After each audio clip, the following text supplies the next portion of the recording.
Morning, this is the House Appropriations Committee. It's Tuesday, January 20th, 2026. It's just after 9:30 a.m. and we are going to have committee discussion about the FY27 budget, and then also if we have a little bit of time, do some markup and see if we have more things to cross off or deal with in the Budget Adjustment Act.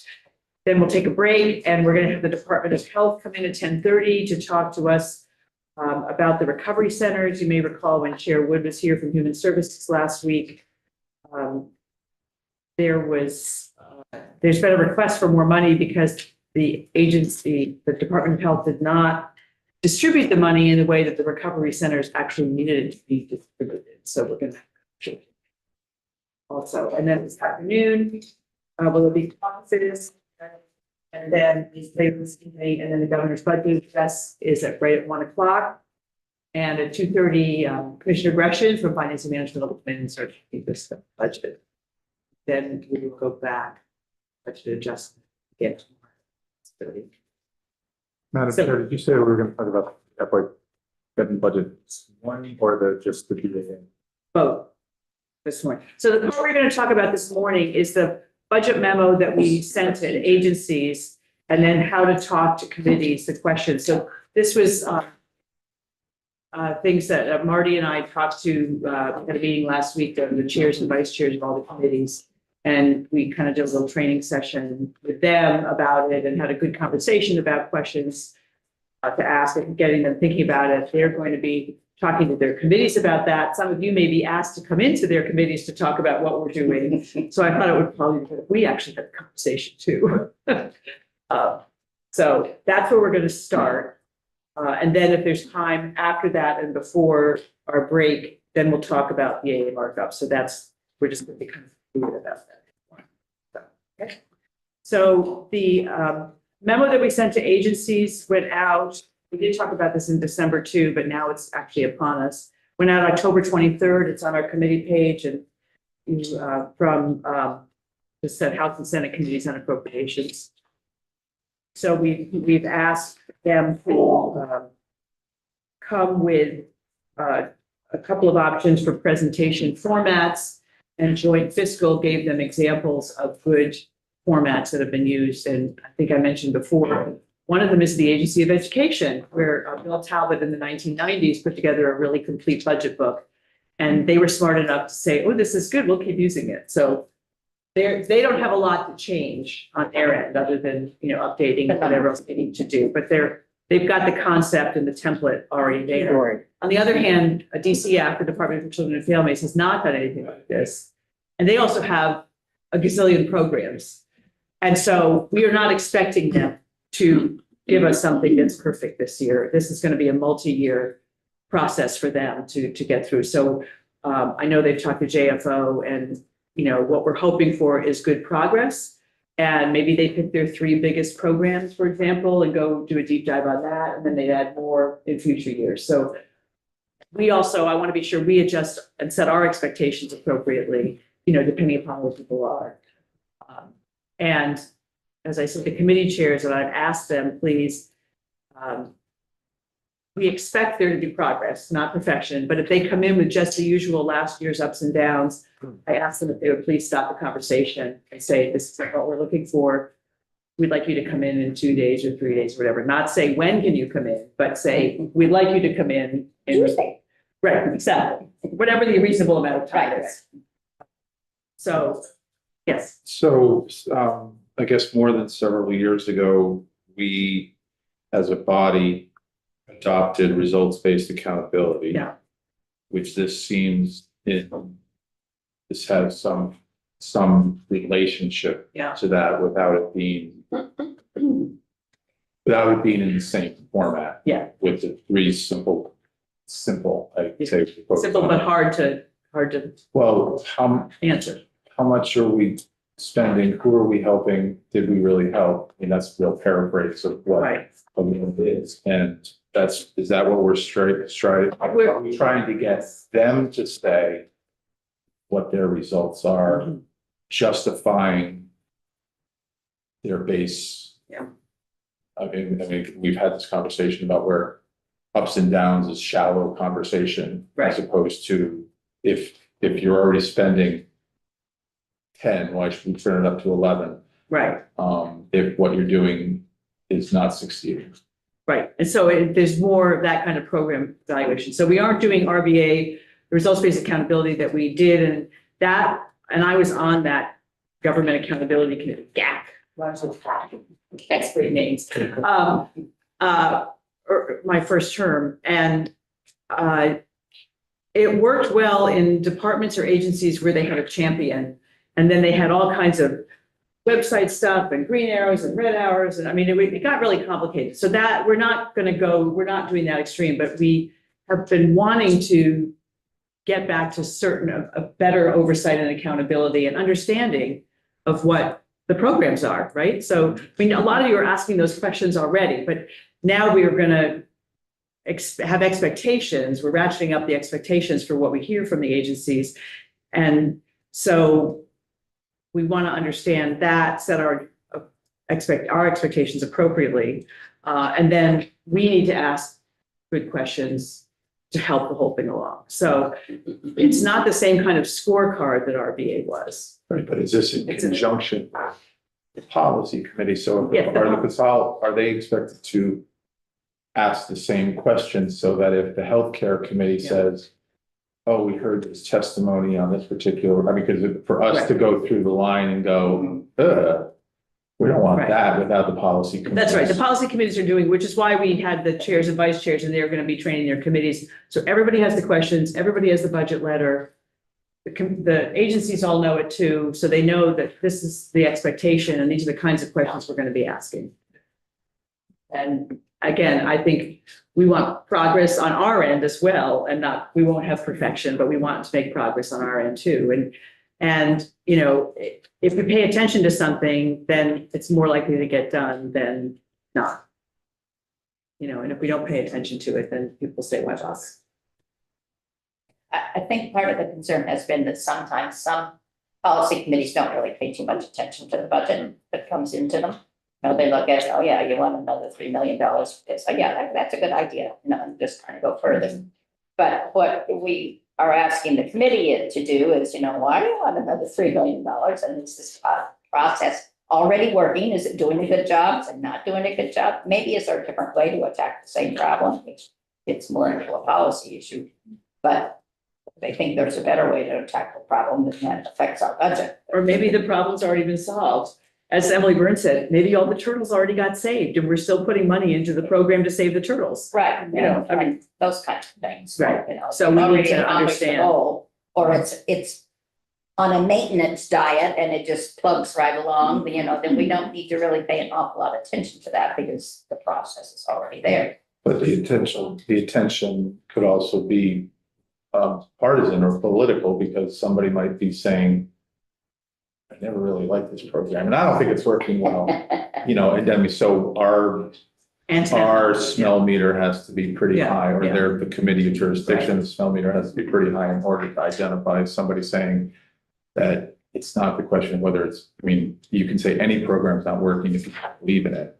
Yeah. Which is what we're seeing, which I took from Representative Wood's testimony, is that the administration was choosing to not follow legislative intent. Yeah. In certain cases. Yeah. So that's why we're having them come in so we can understand that better. And, you know, I think administrations of all parties and stripes, when they don't want to do something, you know, people find ways not to do it. So they say, this little thing is now going to cost $10 million. I mean, there was a time when there was a whole thing about letting incarcerated people have access to their files. And DOC didn't want to do it. And they came to LCAR before you were on LCAR and said, it's my first year, said, it's going to be $10 million to do that. Well, it wasn't going to be $10 million to do that, but they didn't want to do it. So, I mean, but that's what happened. So yes, we need to have our antenna up around things as well. And that's where asking good questions can be helpful. And see where we go. So, Lynn. Yes, when we had an RBA training years ago, I was on Commerce. The first group that came in was somebody that had, I don't know, they were doing something with something. Anyway, I can't remember the topic. But the first thing they told us, they sat down and they told us that they got 500 phone calls, and this year they got 600 phone calls. They had really great response to whatever it was they were doing. Now, one of the members of the committee said, yes, but what was the effect of that? Because that was the whole. Right, it's not the Not volume. what you get, it's not what you put in, Right. it's what happens after it. Did you make it any better? Right. Answer the questions. And he kind of sort of went, wow. That's right, right. And so that's what we want to do is, understand. So it's great that you got 1,100 phone calls over 2 years, but what was the impact? Is Yeah. anybody better off Any as a effect result? of those? Did Right. anyone get better, whatever it was? Right, did their problem get solved? And what's the Yeah. problem that we're trying to solve? Is it actually a problem? Yeah. So Yeah. those are Just the, keeping people busy is fucking count. right, The other thing we had in commerce is we decided before we wrote another workforce or jobs bill, yeah, we wanted to know everybody and their brother had workforce, and we wanted to get a cross that we wanted to make a list of Right. all the workforce I programs. we remember had. when you did that. So we could go and decide, where's the gaps? What do we have to do? And we asked all the agencies came to come in, and they all, because everybody's got one, everybody. And they came in, and at the end, well, you came in actually as the Deputy Secretary for Human Services, David, you and Doug Racine. And, Oh, we do, okay. Obviously, less than a question on it, still here. so at the end of their presentation, I don't think everybody got what we were looking for. What do you have? Does it work? Right. Who's served? Where are the gaps? At the end, you turned to us and you said, can you give us $2 million more? And everybody was like, oh. Well, I seem to recall that they stopped counting at either 120 or 180 different workforce programs, because trying to get a handle on the universe of workforce programs in this state is just about impossible. Yeah, yeah, That's the one thing we learned from that. yeah. But we didn't Bill Boxer was gonna get those. Yeah, it's a great idea, and really sad that we can't. Dave, did you have a response to his? Question, Yes. comment if I may. I try to find out, if a program needs 10 slices of bread and they only have 8, how do they decide who gets the 8?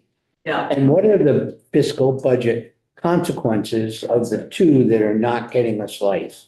They're gonna come back and bite us in a big way in 2 Right. years, or immediately.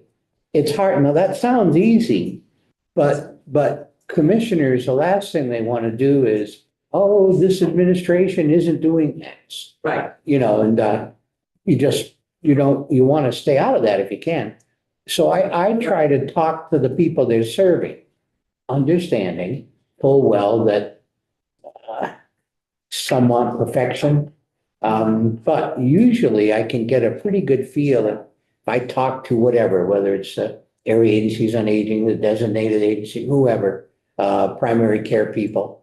I can begin to get at some of the issues that is awkward for a commissioner to put on the table Right, themselves. right. Well, but we can also ask them those questions. So Yeah. one of the things that one of the committee chairs said in the meeting last week was, I asked a question of what's decreasing? Because that isn't always talked about. Where are you decreasing your funds or your programming? And that's how some surprises were caught.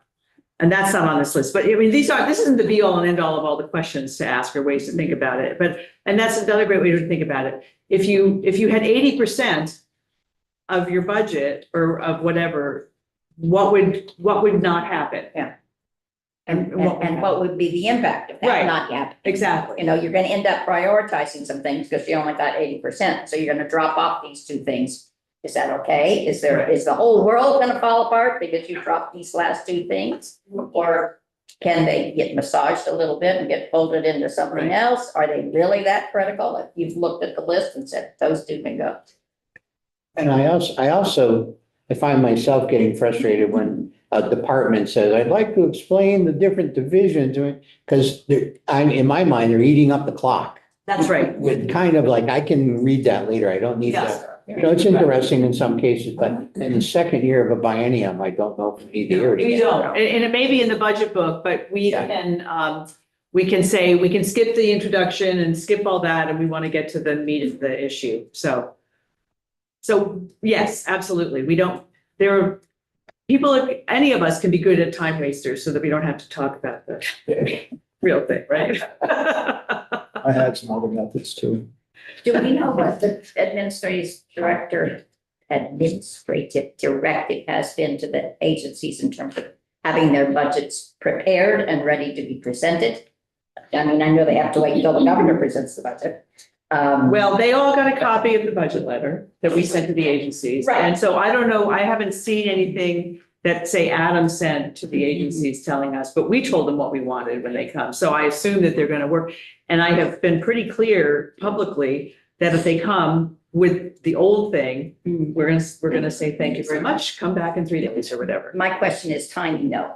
Are they supposed to have everything prepared, They should be ready By to present Friday? to us. No, You know, this as an week, yeah, example. yeah. you know, They so that if I request the budget from Right. AES, they in theory have it all prepared? Once the Yeah, governor well, has made his I'd ask presentation. Adam that question when he comes in this afternoon, because Okay. he's gonna come in and talk about the budget and do an overview. Mhm. Because presumably Because I they've pretty much finished it all by now. Yeah, because I think It should all I'd been- like to review that before we Right. sit down and talk to them. They Yeah. had it all done in September, or October, because they had to present that to the governor. And Well, then they get. Right, but then they make some So- adjustments, So obviously. their budgets were due to Adam October 14th. We gave them time to recover and make changes, and we sent this out October 23rd. They also had to have budget adjustment requests by October 20th to Adam. So, and I know that JFO has worked with some agencies to talk to them about this. So yes, none of this should be a surprise. You know, we're doing this months ahead of time, and trying to support them as much as we can. And so I don't know what, Adam has told them, but we can find out. Okay, right. Yeah, that'll be a good question. So the questions that we put together here were, some of these are really for the committees to do, like they should be checking out websites and learning what other people do. That's not our job so much, but if we, on page 3 of the questions are really some of the things that we want to think about in this committee, and we won't ask all these questions all the time, but they're ideas for things, Mhm. agencies, people, not just agencies, may often like to jump straight to solutions, but we want to back up and understand the underlying problem, how it arose, and then so what happens if nothing is done? So that's a little bit of Dave's slices of bread, but and a good question. And what are the consequences of action or inaction? Again, use your own words. These are ideas. Not everybody needs to hear all of these questions. But again, what's the problem being addressed? Are there negative outcomes? Is the federal government involved? How will a budget change? Looking at the solution, how will a budget change improve the situation? What happens if the status quo is maintained or there's a decrease? Can you use existing resources? Do you have to add new positions and contracted work? I also added, how do you define success? Because I want to know that. To me, that's a really important question. And failure. So how do you know you're actually being successful? What does that look like if it's successful? Not, we got 1,100 phone calls, but people now don't have to pay as much in taxes, or something. They got this problem solved, or whatever it is. And then, again, this may be more for other committees as opposed to us, because we're not the policy experts. Are there other solutions? Are there lower cost options? And then understanding the impact, who benefits, who gets harmed if no changes are made. Is it a targeted thing to certain populations? Is it statewide? Are certain people disproportionately affected? So those are just the general kinds of questions that we're thinking about. And yes. Well, I'm really grateful for this. I think I think it'll help committees. I think it will help us, and we should probably, along the way, take note of questions that this committee asks that we want to make sure we ask again and again. And Some questions turn out to be really good. yeah, just as kind Yeah. of standard questions, but Right. I think that the budgets that Rep. Iacovoni and I have are also, involve, there's a lot that is impacted by federal action. Right. And one of the things that I would want to know really is preparing. How are we anticipating what may be down the line or what we know is already down? Because, you know, this looks at what is already, what we're doing and have done. Well, and what are new programs? Right, but it might not be new programs, it may Right. be, you know, I guess sensing the vulnerability of some of the government architecture to these federal, because I do believe that we could be leveraging the strengths in our communities to help meet, you know, help the state meet its goals. Anyway, I just think that I'm talking out loud right now to kind of formulate in my own head, like, well, what are the questions that I would ask that relate to that? Yeah, about the federal, our response to federal. Right, and how we are, you know, playing things out and not just Right. waiting. Well, I think part of that is, have you thought about what might happen if you just lose, you know, half of your total fund on such an item? And they might say, well, we did.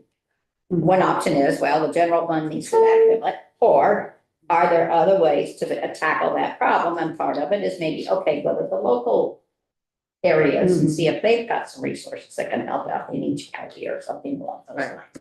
So just some preparatory creative thinking about how they might attack Right. that problem if they end up losing resources. Right, and they started thinking about it last year because things started going crazy and programs were getting cut. And we set money aside. Well, and we also had a lot of the agencies come in last year into this committee and talk about what are your programs, if the federal funds go away, how is that impacted? So they have been doing some of that thinking. And now we have almost a year under our belt of this, so Yeah.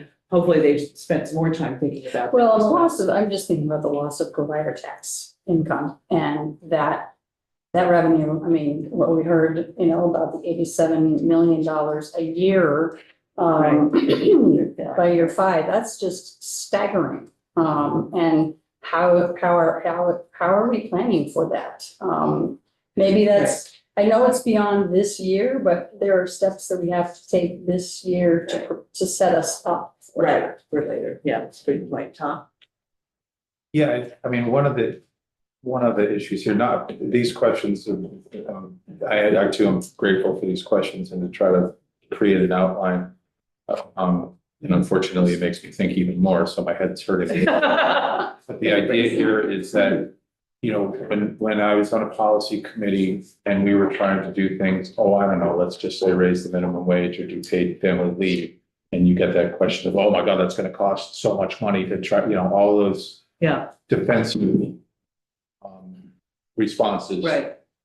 One of them overall was businesses, whether it's mom and pops or not, want stability from their government. Right? They want to know what's going to happen. They want to know how they can get help doing it.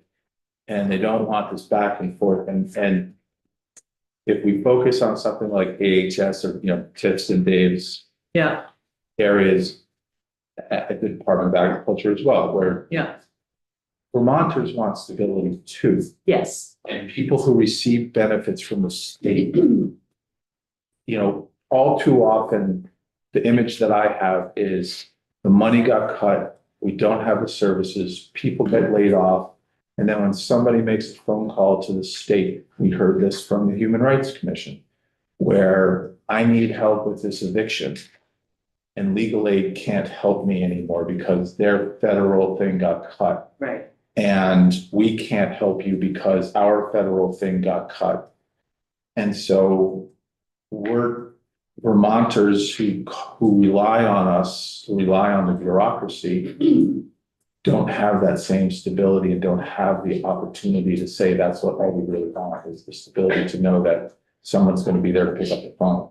Yeah. And, you know, those And that goes hand in hand with this, sorry, this further thought of like, we're judging, our budget process judges, and the budget process starting with the administration, every program on an annual basis.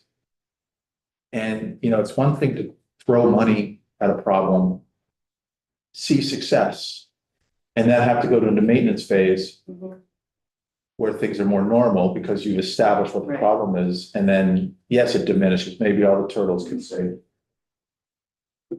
But we don't view, our budgeting process doesn't seem to, if by simply going ups and downs, we're defaulting to, we need the program. That's right. That's why I don't You're want to assuming it. do that. That's exactly right. But at the same time, it could take 5 years to build a program, a workforce program. You know, look what happens in high schools, or, you know, look what happens in your communities when some 12 or 13-year-olds go, I want a skate park. And the last skate park that was built 10 years ago is now decrepit and dangerous. And so the parents of those 12 or 13-year-olds, they raise money, they do can drive, they build a whole new skate park and everybody's really happy. And then those kids age out. Yeah. You know, your high school students age out and there's a whole group of new people. That's what we do. But we don't build, Right. our system isn't built. And then we leave, we turn over, the bureaucracy turns over. And so all of the original concepts of what that business was supposed to be are lost. And I'm just, you know, how do we even build into this when, again, it's almost like an annual review of whether, you know, was this program a success? Maybe this year it wasn't, you know, maybe your football coach had a losing year. Maybe your football team had a losing year. You fire them this year, yes.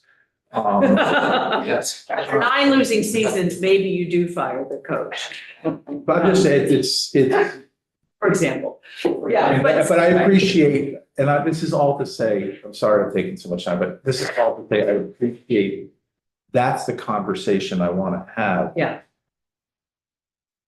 With the people who come in, because it's too easy to not acknowledge something's not working. And it's not That's right. always easy to not to appreciate that it is working, even if the success rate might be lower this year. Does that mean your budget gets cut? Right, No. like maintenance, better. And that, yeah, because, I mean, we have to kind of look short-term and long-term at these things. That is really what we're doing. And so there may be some programs that over the arc of its whole time, they've really done a lot of good work and they are on maintenance mode and they'll just stay that way. But others, yeah, the turtle's all about saved and it's time to move on to a different program and, you know, But save there the will funds or always be whatever. people who need our services. Right. There will always be people graduating into poverty and graduating out of poverty and homelessness and, you know, and joblessness. And so it's just really, it's really touchy sometimes because we're going to make choices that say, we always make choices. We're not, we're still gonna say, yeah, they don't need $100,000. Yeah. You know, well, what does that mean? Well, and now we hope we'll have a better sense of that. And obviously, we're not going to know all the programs. I mean, the people in the agencies don't know all the programs. I think it's very difficult, but yeah, then. Yeah, Tom hits on a really important issue. My experience on the school board over a period of time in 2 different times, 2 different sets of times, is that if you weren't there when something was done or created or tried, it didn't happen. And everybody comes in and they want to do this, it's like it's cyclical. Right, One of the- right. Oh, no, why don't we do this? Here we go again, You know, yeah. I've been there 10 years ago, or we did that 8 years ago, and this is the result. And they kind of go, huh? Yeah, and you're right, and you leave and the new people come in. One of the issues with RBA was that you should use your brain to try to use something that doesn't cost a lot of money, that actually can be done as maybe like Marty's talking, locally or Yeah. some other way, that it doesn't have to cost money. Money doesn't solve the problem. It's just a matter of how do you go and do something that's got more practical application that makes it happen and makes it work. And I think that all the people who come into us, everybody wants more money for everything. You know, and that's a question where we have to sit down and decide what exactly does the money get you? What does it produce? And is there some other way? Have you really looked at all your options? And you're right, everybody looks to the solution first. Yes, They don't look at all the, exactly. So we need to be asking those, and the committees need to be asking those questions. They have to make the case. They have to make the case. So I think there are a lot of good questions between you need 10 slices and you only get 8, what happens? And can I have $2 million? Dave showed both sides of that. And the other thing I think, Tom, as you were saying, really struck home for me when you said it, and then you added the other part of it. You know, we do always talk about businesses want predictability and stability, but so do people. Yeah, right. It's not just the businesses that want that. It's all of us. Okay. What I'm wrestling with in my mind a little bit is every committee that comes to the floor of the House to present a bill, regardless what it is, has to do some explaining and lay out why they want to do what they do. So when appropriations comes up and we want the bill to pass, it seems like a basic, here are the increases the governor recommended and we agree. We have to do the ups, I think. Some of them are easy, you know, it's the mandatory ups goes there. And here are the reduction. I could stop there and be safe and hopefully follow, but there's a desire to want to say either at the beginning of that explanation or at the end, by the way, here's some things going on that's we're struggling with as a state and we need to be mindful of. If I do that, I could open up, there's a number of people on the floor who might say, well, let's spend more to do, you know what I mean? I could lose support amongst the caucus. How do I deal with that, Robin? Or is it not a concern? I think that's a really interesting question that I don't have an immediate answer to, but I think it's also fair to say that we're struggling with things, but that doesn't mean we have an answer right away either. It means that we're going to pay attention and see if there's more that can be done or seek to understand it better going forward. But I don't think a single budget answers all our questions. And if we're struggling with it, a budget isn't going to solve it all. One budget isn't going to. Or you recognize the problem and we're not sure what to do, but we think the transition is this way and we're starting small with something, step 1 today, and we hope, you know, we're suggesting step 2, 3, and 4 that can be done over the next years. Well, and we may not know, maybe we're experimenting, right? I mean, a lot of, and seeing if this is helping with the struggle. And maybe we have to pivot next year and do something completely different. I'm not sure that answers your question, but I don't think we always have the answers right away. It's part of the, I mean, I think constant conversation with the policy committees helps, right? Because as our thinking develops, you know, we can test it against, you know, say, okay, here's where we seem to be landing, and you know, this is not what you recommended, but it gets us this far. I think that can help. So. John? We just said a couple interesting things for Tiff's comments here in terms of, you know, do we have to go all in to get something started if it's something new? Right. Sometimes yes, because things just simply are gonna cost this much here. You know, people, kinds of costs, all kinds of things here too. But I think sometimes as we're taking a look at like new program things, we're thinking about the number of eggs in the basket here. And this is what really needs to be here. But for us, are we ready to make that decision? And maybe we need to have, in last year, there was a few things at the end, right? Yeah. It's like 10:30 at night, but like, Right. how long are we going to be here? And trying to figure out some last things to kind of get something going here. Right. Bring some fun and kind of start the process. And so this year, when we meet with those groups again here, so how far did that get you? You know, did it actually, Right. was that really all you really needed here? Yeah. Because at the end of the day, I mean, the budget for the year is what it's an estimate.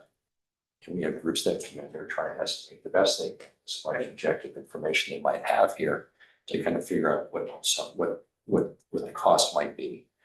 here. And I think that's what's really important here for us, both in the short term and the long term. What are those measurable kinds of, goals, objectives, how those things kind of measured here? How often we have to kind of check in. It's like coming up with a strategic plan here of all these like things in a strategic plan, all those things that are measurable. Some of those things are quite objective, some things maybe not so much. Maybe a little bit more subjective or a mix of those things. Yeah. And, to what degree, might something new here for us? What is the lifespan of that going to be? Is it a forever? Or is it, check this out here for a couple of budgetary years and then make a decision? Do we continue on with it? Right. Or was that the intended lifespan of this? Right. It was a 5-year thing and then, Yeah. or we know more than And we just can't go from like full speed ahead to zero here either. Yeah. So, a couple of budgetary years I have, there's some things that go full speed ahead for a time and some things may likely go to zero here, most students. These are questions that we need to And be there's asked. more questions and we're kind of waiting. Right. for Well, have we dropped- as well. What programs have you dropped this year? Have you dropped any programs? Or are you Right. just adding new ones? I mean, that'd be a question I'd want to know. Yeah, I read somewhere just recently, the comment about how Vermonters are very compassionate and very helpful to each other. And we dig at each other in snowstorms and we do things for our neighbors, Right. which I think is, that's what makes us Vermonters. That's true. But it pointed out that opening up another food shelf is because there's a need for people who are hungry is a sign of compassion, but it's not a solution. You have to get to the root of what the solution, of what's really going on there. Right. You have to find the solution. Yeah, And sometimes that's a lot harder. it is. It's a lot easier to slap on a Band-Aid than. Yeah. build And that's a something really new. good point. I think that, I think we do a lot of things out of compassion. Well-placed compassion, but it may not necessarily solve the problem. And yet nobody's offering other solutions. And they're not looking at the others, or they don't want to look at the other, that gets to the political stuff. Well, one group thinks they should do this, so groups think they should do that. And it's, and so we end up without a real compromise. Yeah, or a good solution, Tom. Back to something that Marty was saying, for years, the name of, just for years, the federal government has cut back funding in almost every program at some point. And it essentially falls back to the states to have to make a decision then how they're going to pay that. And that's happened not at a slow drip, but depending on, housing is one issue, housing, in the eighties. Well, going back to the eighties, the way the government chose to cut funding almost 90% to HUD forced agencies like the Vermont Housing Conservation Board to be formed. And, a little bit earlier, the community action agencies, because the government wasn't, we can argue, it's arguable whether those programs were being run correctly or not. But the need didn't change. The funding mechanism had to change. So our local taxes went up. And I think we're seeing that now with the cuts that have been proposed and put into place. Not only the cuts and needing, I have a form here from Legal Aid about where they were cut. We heard from the Human Rights Commission about where they were cut. And if we want them to provide the same level of services of justice or legal representation, which is a constitutional right, we have to pick up that. And on top of it, our own local expenses, the tariffs cost me more money, the groceries cost me more money, insurance costs me more money. So our private pockets are being really tightened out and tightened up. At the same time, the federal government is demanding that we pick up. And nowhere in this conversation, because it's political third rail, do we talk about raising revenue. And because when we've talked about raising revenue over the last 10 years, to pay for education, to pay for this, to, soak the rich, to do this, it's like, we hear from our tax people, from our JFO, how limited that can be. And yet, here we are, being asked to say, we're not going to raise revenue up to a certain point. And now we've got to fit all these things underneath. And so, of course, something has to be cut. If if you only have $1 to spend for $1.50 worth of need, who get, if somebody's expecting a dime and they only get a nickel, sometimes that's worse than getting nothing. So this is part of, this is where I suspect the revenue committee is having a similar conversation about where can there's no one will admit that there's a painless, that there's not a painless tax increase or revenue enhancement, whatever you want to call it. But how do we then do our work in a fixed box? Because we can look at these programs, new or not, Right. and decide they need to continue or they should be funded. But not have money. And then in the world of politics, no, you can't spend that money. We're saving that for something else. All that down the line. Yeah. But it is curious, it's painfully curious of our work to say, but really, how do we say yes first to someone who needs it? Even if we know the answer, maybe no at the end. And how do we say no and kill people's hopes and dreams at the beginning of a conversation without hearing what possible solutions could be? It's not gonna be an easy year. Yeah, I'm gonna make a political statement, and I'm not sure that we're really, as this committee is really, that has the power to do something about this. Right. But you talk about what people are gonna do with the taxpayers gonna respond. A lot of these taxes are hidden. There is one tax that everybody sees right up close, and it's gone up 40% in the past 4 or 5 years, and that is the property tax. We have an open-ended, self-correcting ed fund, and it's grown to $2.3 billion for increasingly fewer students. If you think about how you could go and reduce that spend, and which is, well, we've got this program on the table that we're probably not going to have a lot of say in, but the point is that what could you use just the $0.3 billion, that's 299,000 plus of millions of dollars that we could actually use for other things. Right. Or if you took just $1 billion out of it, what could you use with that? That's a decision-making issue that the legislature has to face.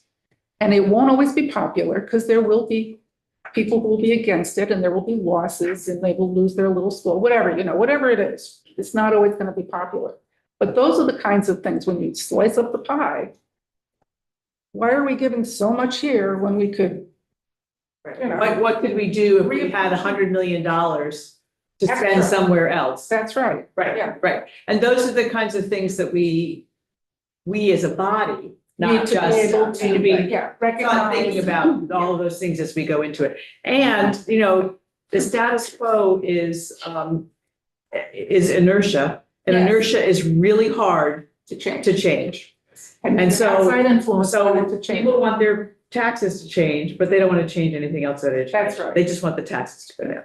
And that's not realistic either. So that's just gonna add to the interesting part of the year. And you can toss health insurance on top. of Yes. Well, you could do any number, but 100% that's another increase in the last example. few Yeah. years. So- Right. Oh, yeah, we've gone to $10 billion in healthcare costs over, and it was 2 billion 10 years ago or something. I mean, it's just, And yes, 100 million last year alone, it increased premiums for what we paid for premiums.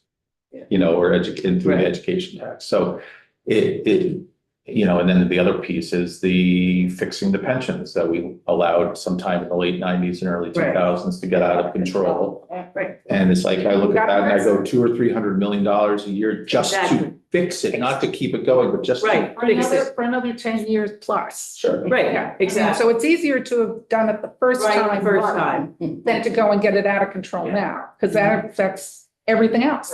Right. And so here we are. We hope we've learned something and won't make those same mistakes again. I'm sure we'll make new mistakes, but I hope we won't make the same mistakes that we made. But it gives us all a lot to think about for this year. And so how we go into this. So that's why, again, going back to this, just getting to understand as much as we can and hoping the administration can give us some answers about how they're thinking about these things. So that's where we are on that. Rick, can I just recognize one thing just from it was interesting, we were going through this here this morning because I ran into a couple of people that had questions about, what information would the committee be getting here from us here? And I said, well, looks like we're having a conversation about that with good question to ask here to kind of, to a best, decision committee wise and what I like support, over time, right? With their letters supporting this or that kind of thing here. And as they said, what they've seen on our website here, who's responsible for what areas of budget area kinds of things here. What they want a little bit more of is what, if they could receive something that would be helpful.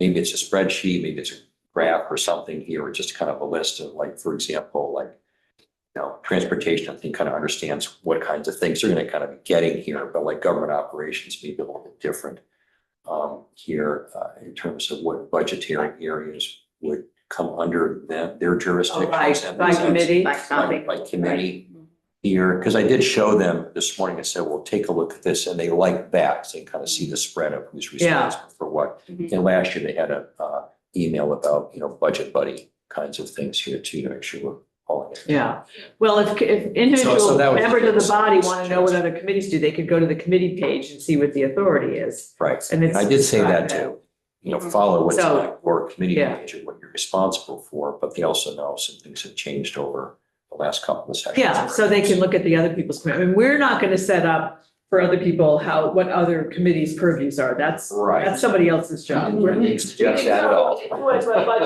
And we're gonna have another little chart about that we had back when Marty and I were together in 21, 22. That has a little bit more than what we currently have in addition to, so.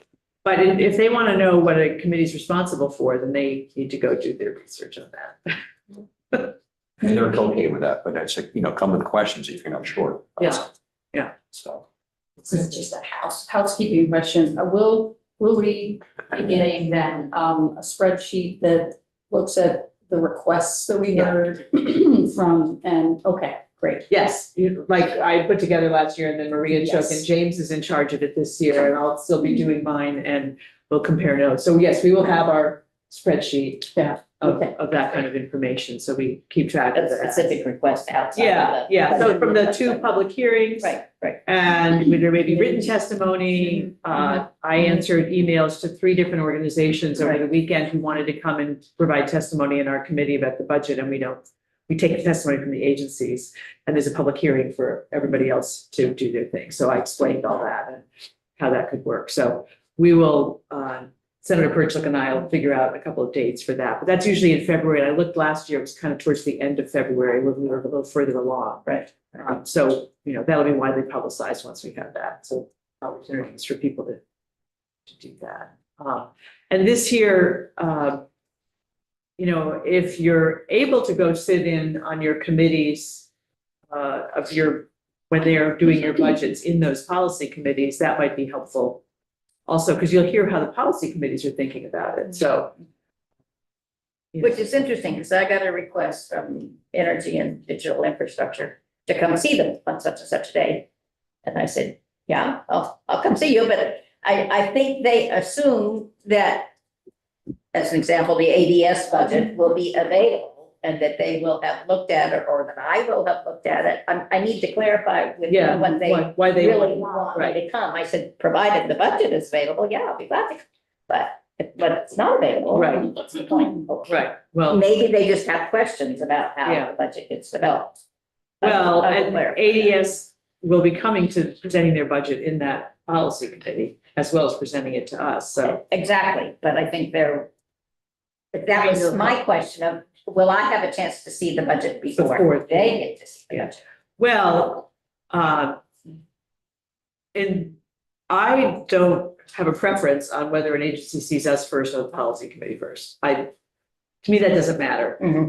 It doesn't mean you couldn't have access to the budget before it comes to us. Right. Because if they're ready to present to them, then the budget's ready and you can Right, take I a would look at assume it. so. We could take a look at it, Yeah. so.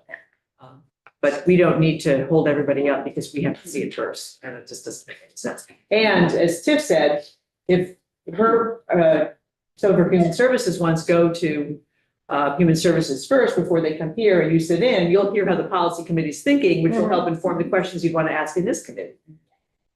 So there could be a benefit to doing it that way as well. So however it works out is fine. I have not like, I don't need to have us see it first. So, okay. Great. Well, thank you for the conversation. Why don't we take a little break because we have Department of Health